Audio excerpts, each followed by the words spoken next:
अस्सलाम वालेकुम गाइस, कैसे हैं आप लोग।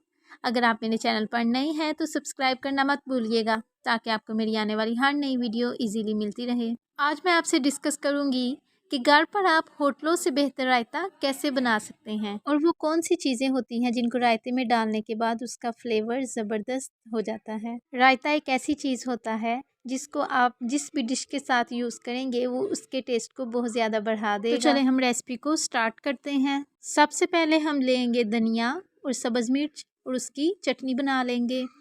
आप पुदीने की भी चटनी बना सकते हैं। पुदीने की चटनी हो या धनिये की, रायते में दोनों का टेस्ट बहुत ही ज़बरदस्त बनता है। सबसे पहले दही में जाएगी चटनी, उसके बाद इसमें जाएगा हाफ स्पून नमक, एक चुटकी लाल मिर्च की इसमें ऐड करेंगे। वो सिर्फ चटनी का थोड़ा सा कलर चेंज करने के लिए उसमें ऐड करते हैं, अदरवाइज़ इसकी ज़रूरत नहीं होती।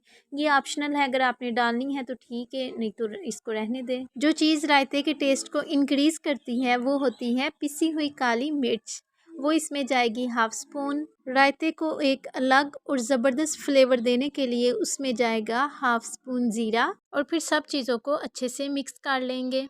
अब आपने जब भी रायता बनाना हो तो ये सब इंग्रेडिएंट्स उसमें ज़रूर डालिएगा और देखिएगा कि सब आपको कितना अच्छा इसका फीडबैक देंगे।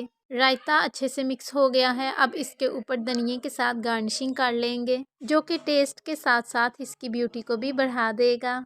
और ये देखिए जी, माशाल्लाह से जितनी अच्छी इसकी देखने में लुक लग रही है, इसका टेस्ट उससे भी ज़्यादा अच्छा है। आप भी घर पर ज़रूर ट्राई कीजिएगा और मुझे कमेंट बॉक्स में बताइएगा आपको आज की मेरी रेसिपी कैसी लगी। अल्लाह हाफिज़।